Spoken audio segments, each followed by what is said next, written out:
सुमिरी महेश ही कहाल होरी, ओ बिनती सुनहु सदा शिव मोरी। सीधे शंकर जी आए और कोप भवन में प्रवेश कर गए। अयोध्या के किसी नागरिक ने भगवान शंकर को नहीं देख पाया। देखो शंकर जी किसके ऊपर कृपा करने वाले हैं ये कोई देख नहीं सकता है, लेकिन जब कृपा हो जाती है तब समझ में आता है। लेकिन देखता थोड़ी है कि कोई कृपा आ गए अब कृपा बरसा रहे हैं। नहीं नहीं नहीं, कृपा जब हो जाती है तो समझ में आ जाता। अयोध्या के किसी नागरिक ने नहीं देख पाया कि शंकर जी आ गए। अच्छा भाई, मैं कहता हूं नागरिकों की बात छोड़ो, कोप भवन में महाराज श्री दशरथ हैं और वहीं कैकेयी है, लेकिन कैकेयी को भगवान शंकर दिखाई नहीं दे रहे हैं, लेकिन महाराज दशरथ को दिखाई दे रहे हैं। अरे अयोध्या के नागरिकों की बात छोड़ो जी, कोप भवन में कैकेयी थी कि नहीं थी? तो कैकेयी को तो दिखाई देना चाहिए था कि भगवान शंकर आ गए, लेकिन कैकेयी को भगवान शंकर दिखाई नहीं दे रहे हैं, केवल दिखाई दे रहे हैं तो महाराज श्री दशरथ को। प्रमाण क्या है कि दशरथ जी को दिखाई दे रहे? जैसे ही भगवान शंकर प्रवेश करते हैं कोप भवन में, दशरथ जी मूर्छित पड़े थे, भगवान शंकर ने अपने हाथों से उठाया, कहा दशरथ आंख खोलो, देखो मुझे मैं आ गया हूं, आंख खोल के देखो मैं आ गया हूं। जैसे दशरथ जी ने अपने नेत्र खोले, भगवान शंकर का दर्शन हुआ। अच्छा, प्रमाण क्या है कि भगवान शंकर आए? इसके लिए भी स्पष्टीकरण होना चाहिए। भाई किसी चौपाई का स्पष्टीकरण होना चाहिए कि भगवान शंकर आए। ये तो प्रार्थना है कि सुमिर महेश ही कहा निहोरी, बिनती सुनो। तो बिनती तो कैलाश पर्वत पे भी सुन सकते बैठे बैठे, लेकिन ये क्या प्रमाण है कि कोप भवन में आए? इसके लिए कोई चौपाई, छंद, सोरठा, दोहा, यदि कोई प्रमाण हो तो उसका उल्लेख होना चाहिए। चलिए मैं उल्लेख करता हूं, मैं उल्लेख कर रहा हूं। ये रामचरितमानस ग्रंथ रखा है, घर में जाकर के आप इस प्रसंग को खोल लेना, देख लेना, पढ़ लेना। वैसे मैं चौपाई कहूंगा तो समझ में आ ही जाएगा। जैसे ही भगवान शंकर सामने आए और देखा महाराज श्री दशरथ ने, उसी समय कहा आसुतोष तुम, संकेत है अब ढर दानी, ओ आरती हरहु दीन जन जानी। आसुतोष तुम, क्यों भाई? जब सामने कोई व्यक्ति होता है तभी कहा जाता है तुम, जब कोई सामने होगा तभी कहा जाएगा तुम। देर में क्यों आए? हम मुसीबत में फंसे थे, जल्दी आना चाहिए था, लेकिन तुम देर में आए। आशुतोष तुम। एक सज्जन बोले महाराज जी यहां मेरी प्रार्थना है, थोड़ा समाधान करके आगे बढ़िए। मैंने कहा क्या प्रार्थना है? बोलो। प्रार्थना यह है कि कोई विद्वान होता है, योग्य होता है, वो आप कहता है, तुम नहीं कहता है। मूर्ख जो होता है वो तुम कहता है। महाराज श्री दशरथ विद्वान हैं, योग्य हैं। अवधपुरी रघुकुल मणि राऊ, वेद विदित तहि दशरथ नाऊ। इतने विद्वान महाराज श्री दशरथ भगवान शंकर को तुम कहते, आप कहना चाहिए था, तुम क्यों कहा? मैंने कहा सुनो पहले मेरी बात। जब व्यक्ति अति व्यथित होता है तो सामान्य शिष्टाचार भूल जाता है। बोलो भाई। जब व्यक्ति अति व्यथित हो जाता है, अपना संयम खो देता है, तो उस समय वो सामान्य शिष्टाचार भूल जाता है। ना उसे ऐसा भास होता है कि मैं आप कहूं या तुम कहूं। उस समय तो जो भी परिस्थिति सामने आती है उसके अनुसार वो अपनी वाणी का प्रयोग कर देता है। उसमें तुम और आप सोचने की आवश्यकता नहीं है, क्योंकि अति व्यथित हैं। बोलो हैं अति व्यथित कि नहीं? इसलिए इस पर कोई शंका नहीं करना है। मैं आपको क्या बताऊं, एक बार मेरे ऊपर बीती, मेरे ऊपर ये बीती कि मेरे आश्रम में कामदगिरी में एक बहुत ही प्यारा संत और अनन्य सेवक मेरा शिष्य है, जो केवल 3 घंटे सोता है, बाकी पूरी सेवा में ही रहता है। कामतानाथ जी के झाड़ू बहारू से लेकर के संतों की सेवा, पूरे आश्रम की सेवा। और जब हम पहुंच जाते हैं तो हमारी सेवा में भी लग जाता है। अच्छा, और मैं आपको क्या बताऊं, पढ़ा लिखा है वो, ऐसा नहीं कि बिल्कुल अंगूठा छाप हो, पढ़ा लिखा, इंटर पास है, लेकिन संत बन गया, मेरी सेवा में रहता है। एक दिन की बात है कि मैं वस्त्र बांट रहा था। सर्दियों में मैं गरम वस्त्र देता हूं आश्रम के संतों को, और जो भी संत आ जाते हैं तत्काल में उनको, और गर्मी में ये सूती वस्त्र गर्मी वाले जो होते हैं उनको देता हूं। तो सर्दी के वस्त्र बांट रहा था, साल भी थे, कम्बल भी थे, स्वेटर भी था, ये बांट रहा था। किसी ने उसके कान में जाकर के ये कह दिया कि गुरुजी ने सब बांट दिया, तुम्हारे लिए तो कुछ रखा ही नहीं, अब तुमको कुछ नहीं मिल पाएगा, ना स्वेटर मिलेगा, ना कम्बल मिलेगा, ना साल, गुरुजी ने सब बांट दिया। अच्छा, कान का कच्चा है, सुन करके एकदम गया तो उसने अपना थैला लगाया, आसन बासन बांधी और टांग टूंग के आ गया मेरे सामने। बोले गुरुजी अंतिम दंडवत चले। मैंने कहा क्या बात है, क्या बात है, क्या बात है बेटा, बात क्या है? बोले इतनी सेवा करते हैं तुम एक कम्बल नहीं दे पाए मुझे। मैंने कहा तुम कह रहा है, कभी ऐसा बोलता ही नहीं था ये, किसी ने भांग खिला दी इसको क्या? ये हमसे तुम आज तक नहीं बोला, बोलता ही नहीं था, साष्टांग दंडवत शब्द नहीं निकालता था, लेकिन तुम बोल रहा है, और रोने लगा मेरे सामने। मैंने कहा बेटा सबको मैंने एक कम्बल दिया, लेकिन तेरे लिए 2 कम्बल रखे हूं। तो एकदम बोला हम जानते थे हमारे गुरु से बड़ा महान तो कोई है ही नहीं, आप बड़े दयालु हैं, बड़े कृपालु हैं। तुरंत ही आप बोलने लगा। बोलो भाई, तो मैं कहता हूं देश काल परिस्थिति के हिसाब से भाषा निकल जाती है कि नहीं, और उस भाषा पर किसी भी प्रकार का गहराई पर टिप्पणी नहीं करना चाहिए, ना सोचना चाहिए, देश काल परिस्थिति पर विचार करना चाहिए। तो यहां देश काल परिस्थिति के अनुसार अति व्यथित अवस्था में महाराज श्री दशरथ हैं, इसलिए तुम और आप पर कहीं सोचने की आवश्यकता नहीं है। भगवान शंकर को अगर वो तुम कह रहे हैं तो ऐसा मत सोचना कि अविवेकी हैं, नहीं नहीं, ऐसा नहीं है प्यारे, सावधान। शंकर जी को जैसे ही देखा, आशुतोष तुम अवधर दानी, आरती हरहु दीन जन जानी।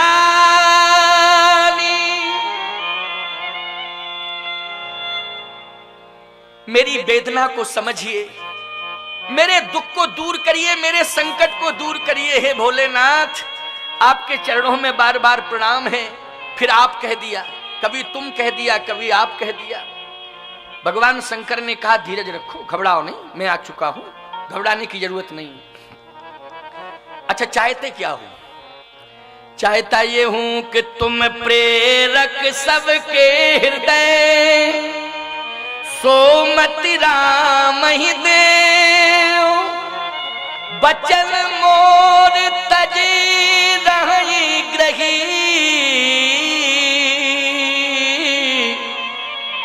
परिहरशील सने। राम की आप ऐसी मति कर दें कि राम मेरी बात ना माने, वो मेरी बात ना मान करके अयोध्या में रह जाए, अयोध्या छोड़ के ना जाए। बोलो, एक पिता प्रार्थना कर रहा है भगवान से कि पुत्र मेरी बात ना माने, एक बार मेरी बात मेरा पुत्र ना माने, राम मेरी बात एक बार ना माने, मेरी प्रार्थना है। बोलो, ये त्रेता का पिता भगवान से प्रार्थना कर रहा है कि नहीं कि एक बार मेरा बेटा मेरी बात ना माने। और आज कलयुग का बाप हर रोज प्रार्थना कर रहा है शंकर जी से कि हे भगवान शंकर, जिंदगी में एक ही बार मेरा बेटा मेरी बात मान ले, जिंदगी में एक ही बार मेरा बेटा मेरी बात मान ले, एक बार केवल। बोलो, रो रहा है कि नहीं रो रहा है आज का बाप? आज का बाप रो रहा है प्यारे। एक बार एक बाप रोता रोता आया, बोले गुरुजी आप आ गए, अब तो मेरे बेटे को समझा दोगे। हमने कहा अच्छा क्या हो गया? क्या सेवा नहीं करता है? मैंने कहा इधर आ, सेवा क्यों नहीं करते हो? बोले महाराज जी कुछ समस्या है। हमने कहा सारी बातें छोड़ो, समस्याएं, बाप की सेवा करना। बोले आप कह रहे हो तो हम जरूर करेंगे।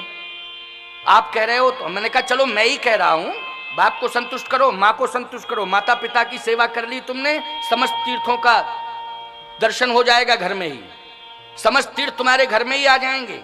और ऐसी सेवा करना बेटा कि सारा गांव नहीं पूरा जिला तुम्हें श्रवण कुमार कहने लगे। बोले महाराज जी ठीक है।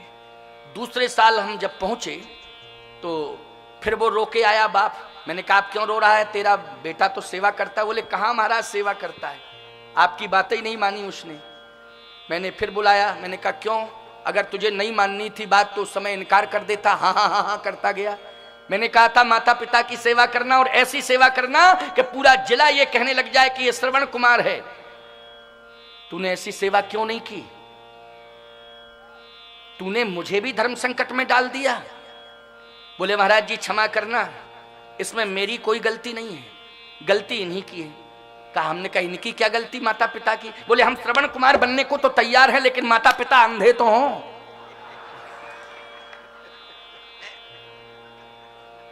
बोलो भाई ऐसा श्रवण कुमार बनने से क्या फायदा कि माता पिता को अंधा होना पड़े।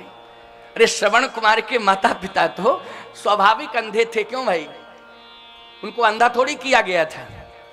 लेकिन ये ऐसा अंधा करना कि श्रवण कुमार तब बनेंगे जब वो अंधे हो जाएंगे, ये बड़ी विडंबना है। आज मैं एक बात कह रहा हूं प्यारे, ये त्रेता का पिता है जो ये कह रहा है, भगवान शिव से प्रार्थना करके कह रहा है कि तुम प्रेरक सबके हृदय, सोमति राम ही देव, बचन मोर तज रहि ग्रह परिहरशील सने।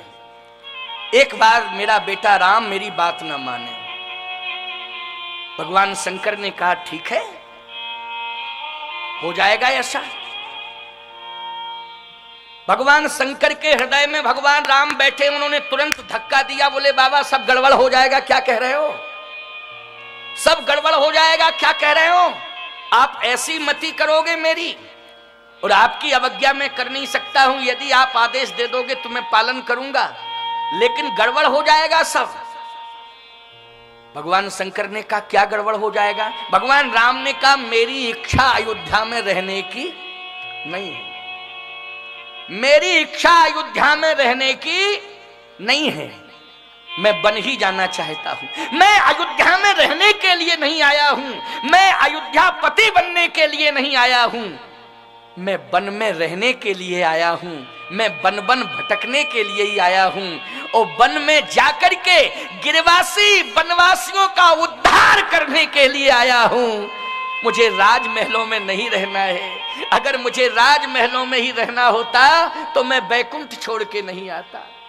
बैकुंठ छोड़ के मैं इसलिए आया हूं कि अयोध्या माध्यम बन जावे और मुझे बन जाने का सौभाग्य प्राप्त हो जावे, और बन के गिरवासी वनवासियों का उद्धार कल्याण में कर दूं और राक्षसों का विनाश कर दूं। यही संकल्प लेकर के मैं आया हूं। बहुत गड़बड़ होगा, आपकी बात हम टाल नहीं पाएंगे, आप यदि रोक देंगे तो मैं रुक ही जाऊंगा, लेकिन हमारी लीला फैल हो जाएगी। इसलिए आप एक काम करो कि मेरे पिताजी की मति ही पलट जाए, ऐसा काम आप कर दो। शंकर जी बोले हम ही धर्म संकट में फंस गए। अगर मैं पार्वती की बात मान जाता नहीं आता तो ठीक ही रहता, लेकिन ये नहीं जानता था कि ऐसी स्थिति पैदा हो जाएगी। भगवान राम कहते हैं मेरे पिताजी की मति आप पलट दीजिए। अच्छा बोलो, पिताजी कह रहे हैं पुत्र की मति पलट दीजिए, और पुत्र कह रहा है कि पिताजी की मति पलट दीजिए। अब देखो कितना बढ़िया ये प्रसंग, कितना मनोहारी प्रसंग है। अब इसका समाधान होने वाला है। ये रामचरितमानस की बड़ी गहराई, ये भावों की गहराई जिसमें आप डूब रहे हैं। भगवान शंकर ने कहा तो आपकी इच्छा बिल्कुल नहीं है।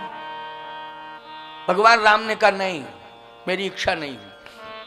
आप तो पिताजी की मति पलट दो कि ये हमको वन भेजने के लिए तैयार हो जाएं। अब भगवान शंकर ने माहौल बनाया और प्रभु राम से कहा कि ऐसा करना प्रभु, आप मेरा सहयोग करेंगे, आप सहयोग करेंगे मेरा, आप अंदर प्रवेश कर जाएं पिताजी के हृदय में और मैं बाहर से कंट्रोल करूंगा। आप अंदर से कंट्रोल करना। उर प्रेरक रघुवंश विभूषण, आप प्रेरणा देना अंदर से, मैं बाहर से कंट्रोल करूंगा, आप अंदर से, और बस काम बन जाएगा, बहुत बढ़िया काम बनेगा।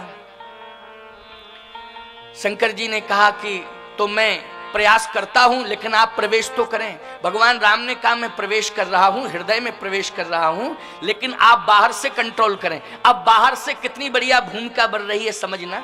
भगवान शंकर ने कहा एक बार आप विचार कर लें, हे चक्रवर्ती सम्राट महाराज दशरथ, आप एक बार विचार कर लें, जल्दबाजी में कोई निर्णय नहीं लेना चाहिए, इसलिए एक बार सोच लें आप।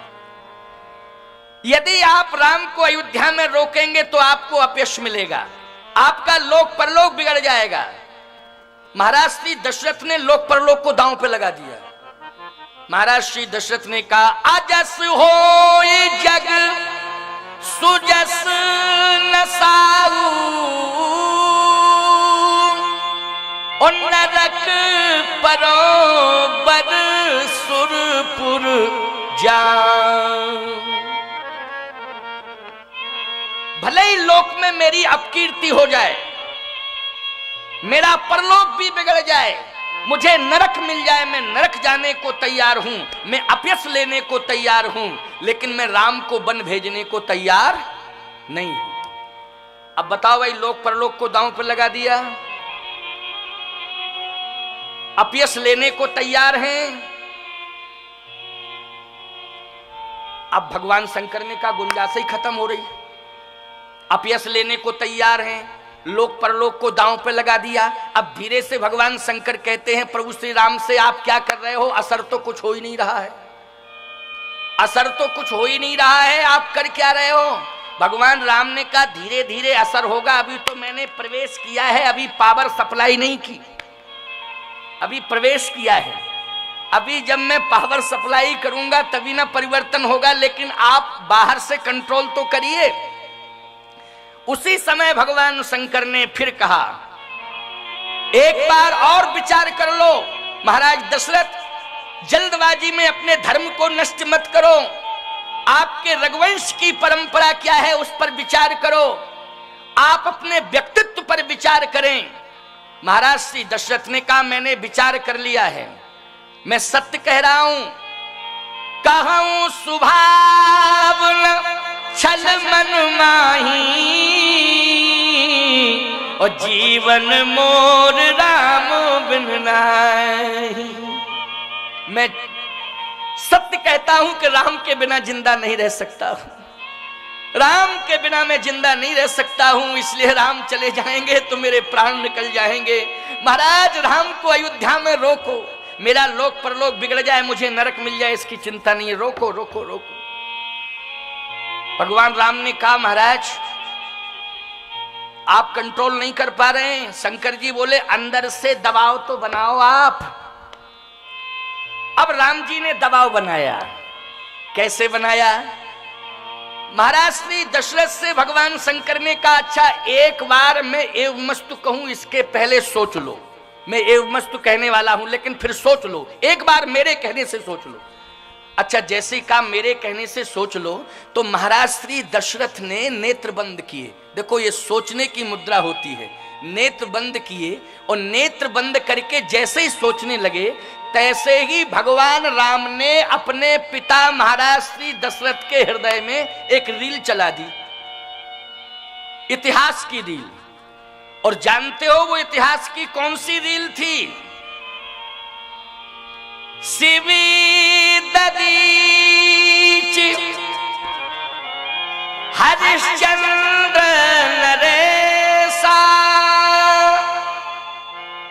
सहे धर्म हित कोटि कलेसा।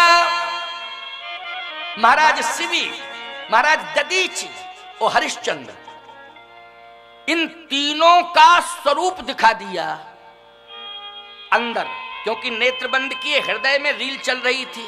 अभी तो इतिहास पढ़ा था शिवी का, इतिहास पढ़ा था ददीच का, इतिहास पढ़ा था हरिश्चंद्र का, लेकिन आज भगवान राम दिखा रहे हैं। और जानते हो किस तरह से दिखा रहे हैं। हरिश्चंद्र जी का जिस समय दिखाया प्यारे, तो बड़ा विचित्र दृश्य था। दशरथ जी के आंसू निकल रहे थे।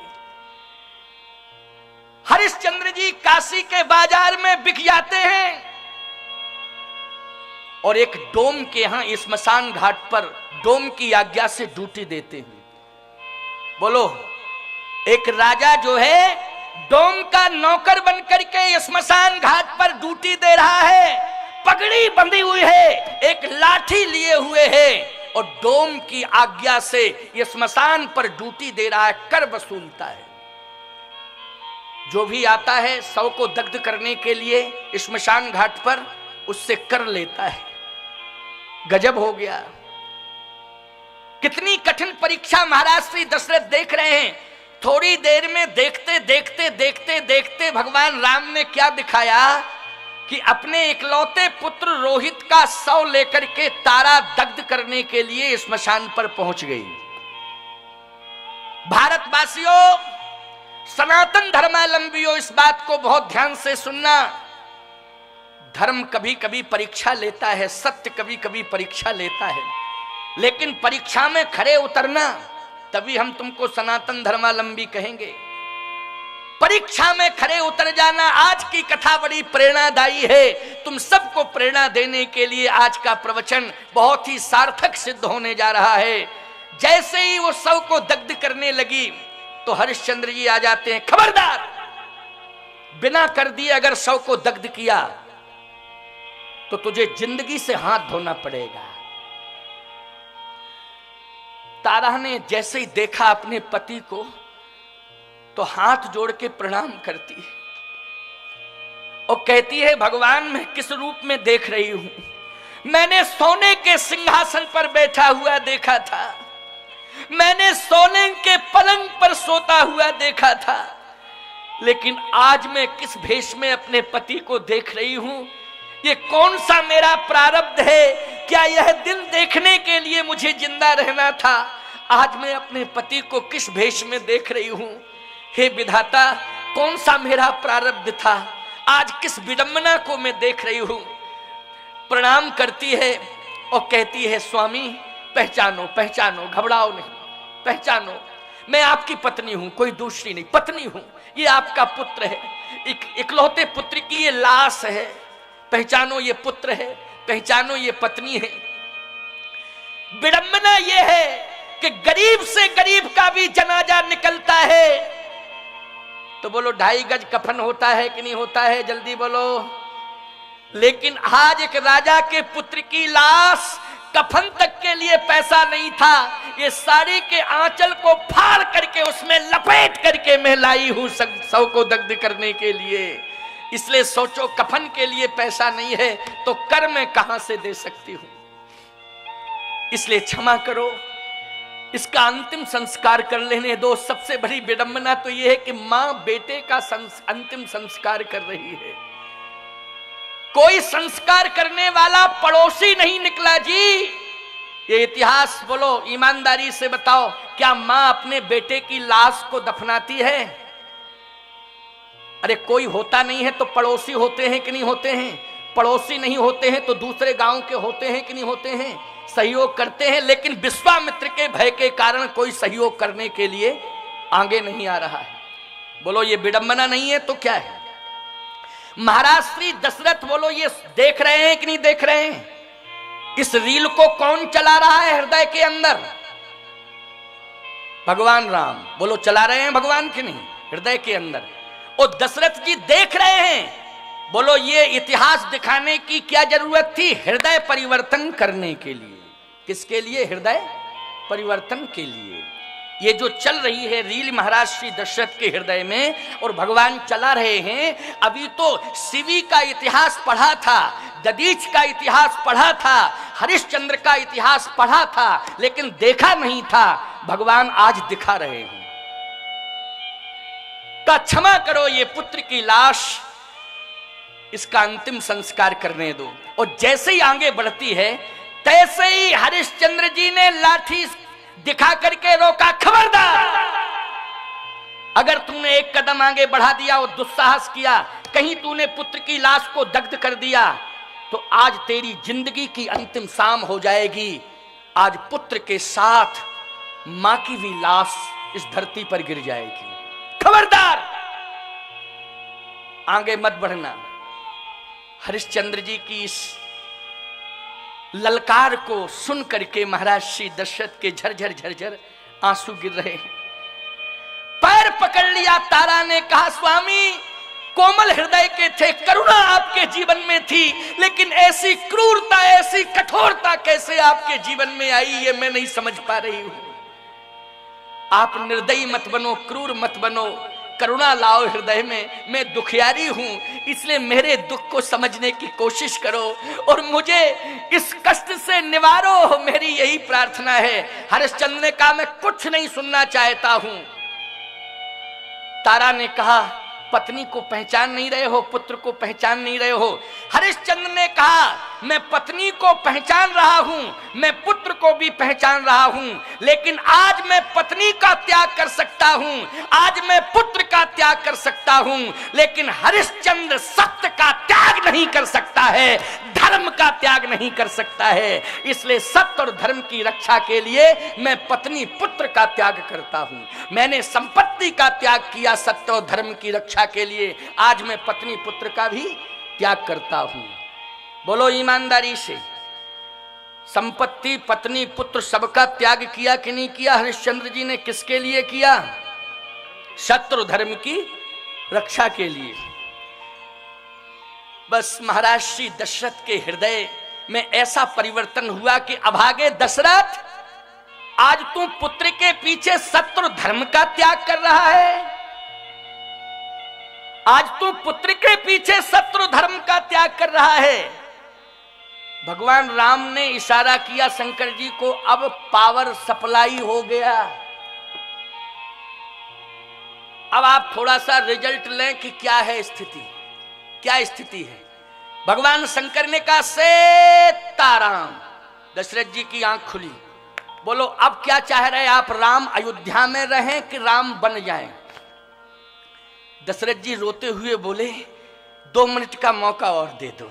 शंकर जी बोले असर हो गया, 10 मिनट का मौका दे रहे हैं, सोच लो सोच लो सोच लो, 10 मिनट का मौका दे रहे हैं। अभी तो मौका ही नहीं दे रहे थे, लेकिन अब कहा कि 2 मिनट नहीं, 4 मिनट नहीं, 10 मिनट का मौका दे रहे हैं, आप सोच लो, निर्णय ले लो।